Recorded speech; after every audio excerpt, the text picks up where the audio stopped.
Meanwhile, Goldie is left in a pink bag. He meows and sticks his head out.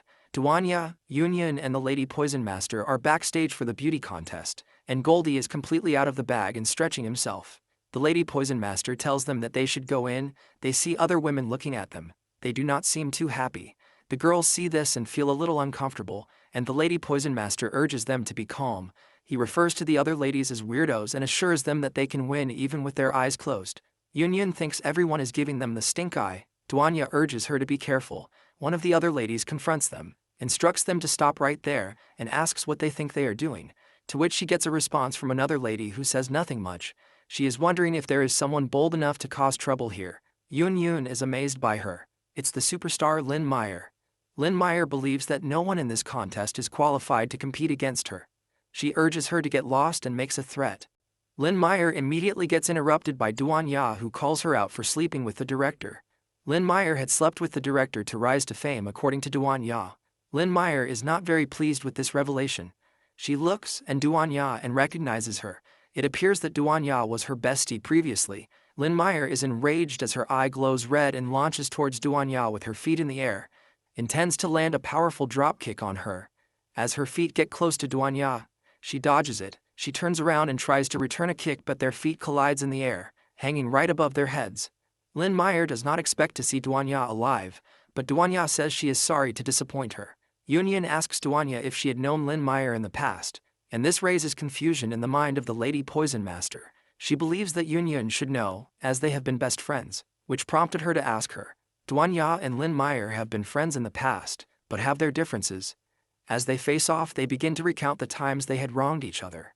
With their face less than an inch away from each other, Duanya remembers when Lynn Meyer had put hair removal cream in her bottle of shampoo, and also how she had added laxatives in her water and dead rats in her closet. Lynn Meyer is also unhappy because Duanya, always all high and mighty, stole all the spotlights and took away the lead role from her. Even when she knew that Lynn Meyer really dreamed of becoming an actress, Duanya defends herself. She claims to have just gone to the audition with her as she never even wanted to act. She further reaffirms her previous accusation of sleeping with director for fame. Lynn Meyer asks her to shut up. She believes it's Duanya's fault, as the old man would not have been necessary if it weren't for her. Duanya ridicules her. She asks if her beauty is her fault now. Meanwhile, Yun is watching all these together with the Lady Poison Master. Yun is impressed as she has never seen Duanya like this before. Lynn Meyer believes that Duanya is still full of herself. She believes that nothing has changed about Duanya. She further talks about her success. She tells her that she is now a household name and everyone adores her. Duanya reminds her that they are in the apocalypse and nobody cares about her anymore. They now intend to compete in the beauty contest and let the most beautiful girl win. It is time for the beauty contest as the stage is set. The atmosphere is filled with energy as many people are seated to know who come out victorious from all the contestants that will be participating. It is the New World Beauty Contest, says the host, as he also thanks them for waiting. The crowd is already running out of patience as they want to contest to begin immediately. This contest is all they have looking forward to after the apocalypse. Some have worked hard for the city lords just so they can witness this beauty contest. Some have not eaten for a month so that they have enough to buy a woman. The host also adds that the city lord is going to have a personal meeting with whoever wins today. The crowd is shocked. They think the city lord is here with them as they look towards the direction the host is pointing. Yun and Duanya hears this. They believe it is the sole reason for Lynn Meyer to want to win so bad. She is determined to meet the city lord.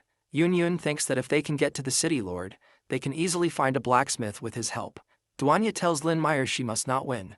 Yun can still feel the effect of Lady Poison Master's poison. She needs Su Chen to detox her, as it is unbearable for her. Meanwhile, Lynn Meyer believes that all the judges and the host of the contest are under her control. She finds it insulting that a bunch of nobodies are to compete with her, just in case he instructs the other girls not to let them leave the stage.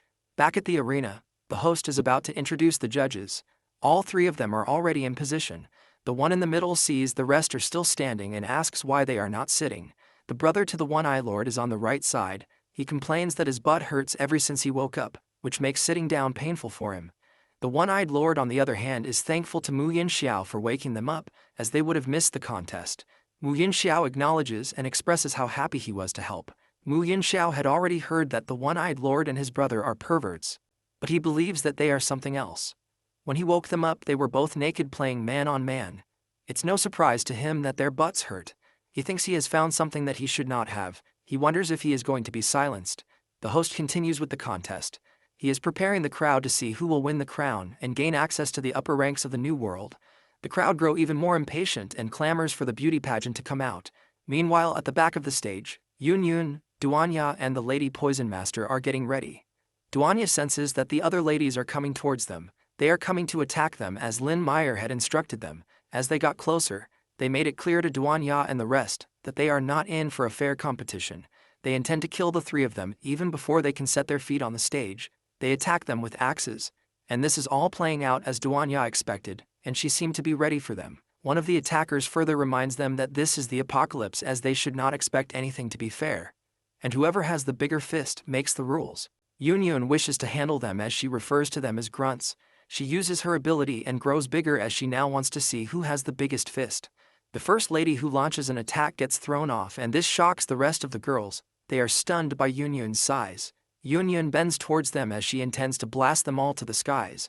Meanwhile, Lynn Meyer is already at the stage as she had already planned for Yun, Duanya and the Lady Poison Master not to make it out. The judges recognize her as it is the first time they had gotten to set their eyes on a celebrity since the apocalypse. Her beauty and appearance impresses the judges, which prompts them to her all 9 points from all the judges. Lynn Meyer thinks her plans of not letting Duanya show up had worked, but not so long after. He hears an announcement from the host, ushering in the next contestant. Lynn Meyer looks behind her, and it is Duanya. She is quite shocked and cannot believe her eyes. Things explode like fireworks in the sky as Duanya walks down to the stage. She is looking beautiful with her white dress, white wings behind her and her long hair. She looks like an angel. She is what any man would dream of. The crowd believes she looks even prettier than Lynn Meyer. Lynn Meyer cannot believe her eyes. She wonders how she got those things to explode in the sky. The remains from the explosion fall to the ground, and she recognizes them to be human limbs. It turns out that it is the remains of the other girls who attacked them that were scattered in the air. Lynn Meyer is still in shock. She is still trying to figure out what has happened. The judges are impressed with Duanya's beauty and appearance, and they all give her 9 points each. The judges recognize the remains to be those of other girls. It is now a tie between Duanya and Lynn Meyer. Yun is unsure if the entrance was good. Lady Poison thinks she has done too much, as she has launched people into the air. Lynn Meyer comes up with a crazy plan to win, and before she executes it, she blames Duanya for it. She strips herself naked to please the crowd and the judges even more, which prompts the judges to award her a perfect score of all 10s. Lynn Meyer celebrates her victory. Duanya thinks she is insane.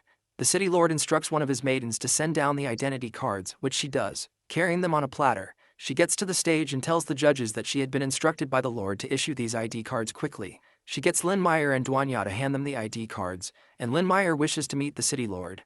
They all pick their cards as Lynn Meyer is being congratulated again, as she is being told that she not only has access to the new world, but she also has access to the upper level, as selected by the city lord. Lynn Meyer is happy as she will become one of the elites. She is asked to follow the maiden who leads her to the city lord. As they leave, the maiden asks Lynn Meyer if she likes fish, but she is unsure of why she is being asked that. Yun is sad that Duanya had lost to Lynn Meyer as she would not be able to meet with the city lord. While Duanya is optimistic, she believes that they would find another way, as she already has the card. The maiden and Lynn Meyer get to the city lord as she announces their presence to him. The city lord is named Kang Ming. He is very old. He thinks that youth is a very beautiful gift. He goes on to tell her that the apocalypse is too boring for an old man like him. He further tells her that old men like him just wants to plant flowers. He turns her to fish and puts her in a huge aquarium and then completes his statement. Chang Ming is looking at her at the aquarium. He thinks that she is really a superstar. He also thinks she is beautiful. Lynn Meyer looks at him with her eyes glowing red, but Kang Ming asks her not to look at him like that. He thinks that she should be grateful that she is becoming one of the fish. One of the maidens alerts him to the arrival of a child he may have sent for. She further adds that the boy has undergone some physical tests, and he is very healthy. Chang Ming is impressed. He holds the boy and asks him if he is scared, to which the boy responds negatively. He appreciates Grandpa City Lord for not letting him starve to death. Kang Ming tells him that he has no need to be polite. He holds the boy's head and continues. He believes that children are the future as he unleashes creepy creatures like insect, which massively crawls around the boy's body and begins to attack him. Kang Ming's eyes begin to glow as he is absorbing the energy from the little boy. It is the ageless gene which is only found in children. Chang Ming feels bad as the effect does not last long, which is why he has an array of women who are in control of their purpose is to bear as many children as he likes. He still thinks that this is not enough.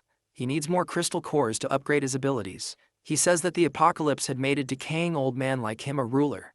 The new world would be a starting point of his eternal life. The maiden is going to ask the lower ranks to collect the crystal cores faster.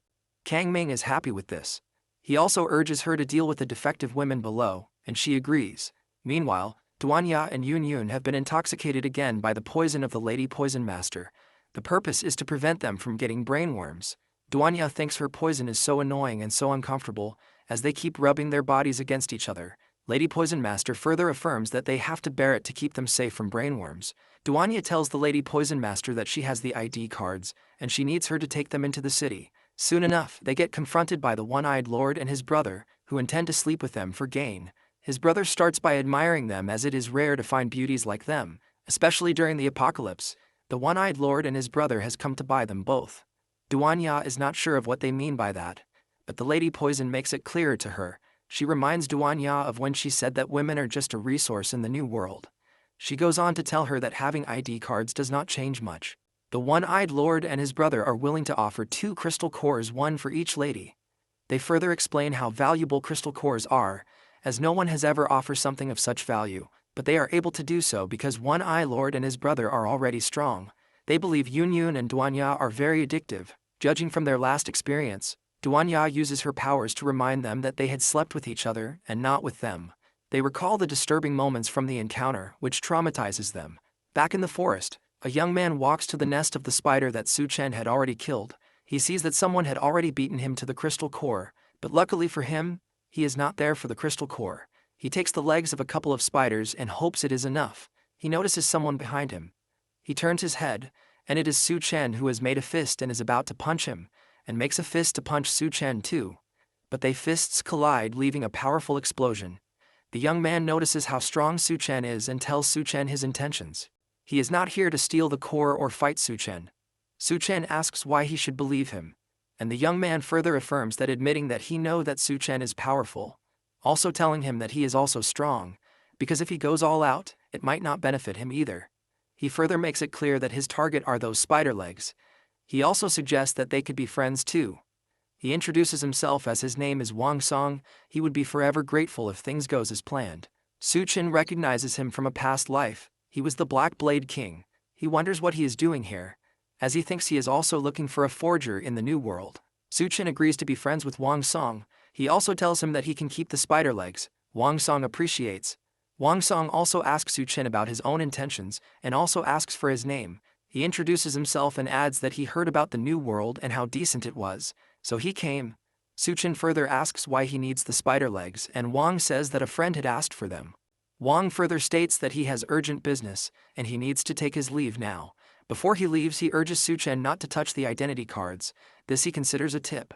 Su Chen asks why, and Wang Song urges him to trust him without a solid reason. Su Chen wants to know if there is any secret behind the ID cards, but Wang Song has gone far away. Su Chen then makes up his mind to follow him as he believes that he might lead him to the forge. Wang Song is on his way to the gates of the new world, where he is confronted by the team that never left for the mission. They ask him to hand over the mutant spider corpse he is carrying.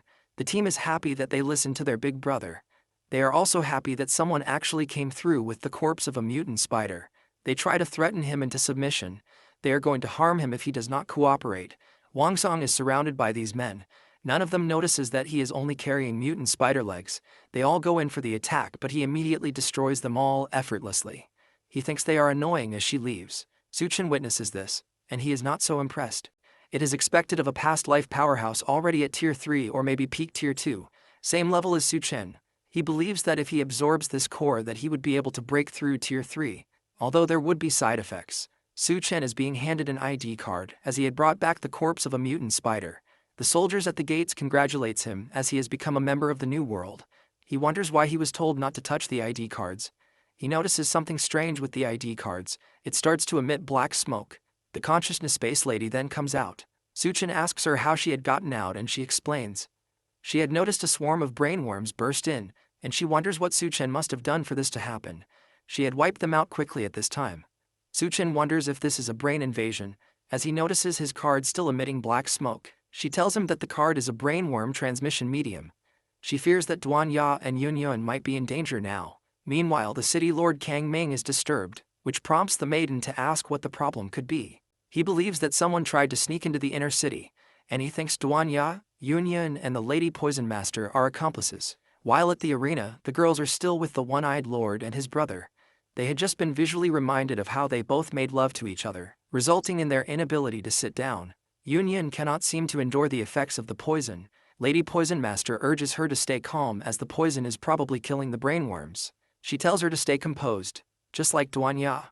Duanya had just finished visually traumatizing them with vivid imagery of their lovemaking, and they are still going crazy. The one-eyed lord and his brother are not so happy with this. They get enraged and begin to attack the ladies. They intend to kill them, as they launch themselves like a spear to impale them with their heads. One of the heads straight to Duanya, and she dodges this, resulting in them both destroying a building with their heads. Their heads had become sharper after the apocalypse. The audience is unsure of why a fight has broken out, but they are still enjoying the show. The crowd notices that the center is too dangerous, and they urged each other to climb to the stands to avoid getting hurt. With the unbreakable iron head technique, they had smashed into a building and destroyed it. They launch another attack towards them and plan not to give them time to use their mental powers. The ladies try to dodge but are held down by an invisible hand. Duanya feels like someone is grabbing her hands. Same for Yun. She is being held to the ground by this invisible hands. Duanya immediately notices that it's the judge sitting in the middle that is causing all these trouble. He is impressed that she noticed, but it is already too late. Duanya is about to be impaled by one of the men, but she is saved by Yun, who immediately grows big and holds him like a toy. His brother comes to attack, and she holds him too. She tells them to guess whose head is harder as she sticks the one-eyed lord's head into his brother's. After the unfortunate insertion, the brothers are left completely dead. Yun tosses their dead bodies over her shoulder and changes her focus to the man that caused all of this stress. But he's not going to just sit there and let her attack him. As she moves towards him, she feels the sensation of something latching onto her legs and holding her down. Just like before, as she feels the sensation, her ability gets suppressed and she shrinks down to her normal size. Lady Poison tries to help her, but in an instant, they are both pushed down by those same invisible forces. The grip of the strange ability is enough to leave handprints on their bodies. Duanya notices them getting pinned down, and she's about to go and help them, but she suddenly feels like something is approaching her. She uses her hypnotized pawns from earlier to block the attacks, and their bodies are completely cut up as a result. The weird man on the podium commends her for using her pawns to defend herself. For her to have been able to sense the attack coming and make the split-second decision to sacrifice her pawns, she really is a dangerous woman. However, now her allies are tied up and her pawns are dead. She's all alone with no one to help her. Duanya and Lady Poison have been tied up in strange red ropes, and Duanya apologizes for being careless and allowing herself to get captured again. Duanya doesn't care though, and she detaches the wings from her outfit to use as weapons. They aren't much, but they should be enough to deal with this maniac before he causes more problems for the girls. The man doesn't mind her interesting choice of weapons. In fact, it looks like he's excited to face her. He smiles creepily and tells her that he would love to play with her. Meanwhile, inside the city walls, Su Chen and Xiao make their way through the inner city. The environment looks surprisingly alright, but the people look like walking corpses. It's hard to believe that the blacksmith they are looking for really lives here. Before Xiao can finish talking though, Su Chen is already far ahead of her, following Wang Song as he walks through the city.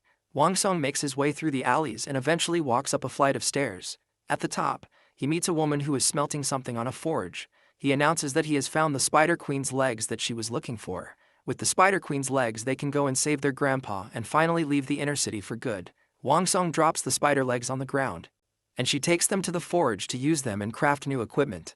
As long as Wang Song helps her save her grandfather, then the three of them can escape easily without getting harmed. Then she can fulfill her promise of making the strongest weapon for him. After a little bit of forging, she makes a decent pair of climbing gloves and boots out of the Spider Queen's legs for the both of them. The Spider Queen's claws are strong and sharp enough to give them good enough grip so they can easily scale up the side of large buildings. The two of them head over to their target building and use the boots and gloves to safely climb up to the rooftop. The forger's grandfather is being held at the top floor of the building, and they can save him once they get there. Wang Song asks why they couldn't just reach the top from inside the building, but the forger strongly warns him that they must never enter the building. Meanwhile, from the streets below, Su Chen watches the two of them climb up the building and figures out that the woman is the blacksmith he was looking for. Since they are climbing to the top of the tower, he decides to join them and see what they are doing. Instead of scaling up the side of the building like them, he jumps in through an open window and finds himself in one of the building's corridors. Surprisingly, it seems like no one is inside and things might be a lot easier for him from here on out. But that only makes Zhao curious about why they chose to climb the side of the building instead of just making their way up from inside. The two of them get the answer as a giant claw tries to swipe at them. Suchen is fast enough to dodge the claw as it slams into the ground. Xiao points out that there are way more traps like these deeper inside the building, and it looks like these traps are the reason why they didn't want to go inside the building. Suchen rushes out of the building followed by an explosion. Then he uses the hair tendrils to latch onto the side of the building. Wang Song is shocked to see Suchen suddenly appearing out of nowhere. But Suchen simply asks if the girl is the blacksmith that he's been looking for. Before she can answer, a swarm of bugs burst out from the side of the building, and the two others scream in fear as they see the massive red cluster of bugs. Wang Song hates bugs the most out of any monsters, and as he desperately tries to climb up the building, he notices that they are much faster than him. In his desperate attempt to crawl away, he leaves the blacksmith behind and she calls out for him to wait for her. Suchen comes in from behind and grabs her by the stomach, using his hair tendrils to launch himself higher up the building. On his way, he lands on Wang Song's shoulder and uses him as a stepping stone to boost himself higher up the building. As Wang Song falls down, Suchen tells him that the rest is up to him from now on. He doesn't even have time to complain as the bugs rise up behind him. He really hates bugs, so he turns around and uses one of his abilities to punch holes through the bug monsters, ripping them all apart. Meanwhile, Suchen continues to scale his way up the building with the struggling girl under his arm. She asks him to explain who he is and what he wants from her. Suchen introduces himself and says that he wants her to forge a blade for him. She doesn't deny that she can do it, but she has no reason to help him. In exchange though, Suchen promises to grant her one request of her choice. She agrees to his demand. But first he wants him to take her to the rooftop before they can talk more. At the top floor, an old man stares longingly at a picture of him and a young girl. He is the girl's grandfather and he has been locked up at the top of the tower. However, no matter how much he has to suffer, as long as she is safe, then he can endure it all. As he's reminiscing, the wall of his prison explodes, and Suchen walks in with the girl still under his arm, struggling to get free. She declares that they have come to save the old man, and he can barely believe that she actually came for him. The old man looks pitiful with tears streaming down his cheeks and a chain shackled to his leg. He first asks who exactly Suchen is and how the two of them came blasting in through the door. While the girl continues to struggle under Suchen's arm, he finally releases her, and the grandfather snaps out his surprise to yell at his granddaughter. The place that she so flashily broke into is incredibly dangerous, and he's angry at her for risking her safety like this. She doesn't care for his ramblings though, since she brought help to break him out. She tells Suchen that she learned all her forging skills from the old man, so the blacksmith that he's looking for is actually the older man. If Suchen wants a top-tier weapon made, then the old man is better suited to forge it. Suchen approaches the man and asks to investigate the ankle shackle, and the man tells our MC that he can just refer to him as Old Fu. Suchen tries to use brute force to snap the chains, but they are way too strong for him to break through. Suchen is surprised that he can break the chains even with his monstrous strength. Old Fu tells him that it's no use trying to break the chains with brute force. The shackle may look ordinary, but it was made from post-apocalyptic materials. It was also forged by Old Fu himself, so it's incredibly tough and no one can break it open. The girl smacks Old Fu on the head for being so proud of creating the thing that got him trapped in the first place. He had no choice but to do this though, since the city lord threatened the old man with his own granddaughter's life. There's no way he could refuse when her life was on the line. Suchen has pretty much figured out what's going on, and he asks if they will be able to break the chains with a weapon forged from a stronger material. It would be possible, but there's no way they would be able to find a stronger material in the whole of New World.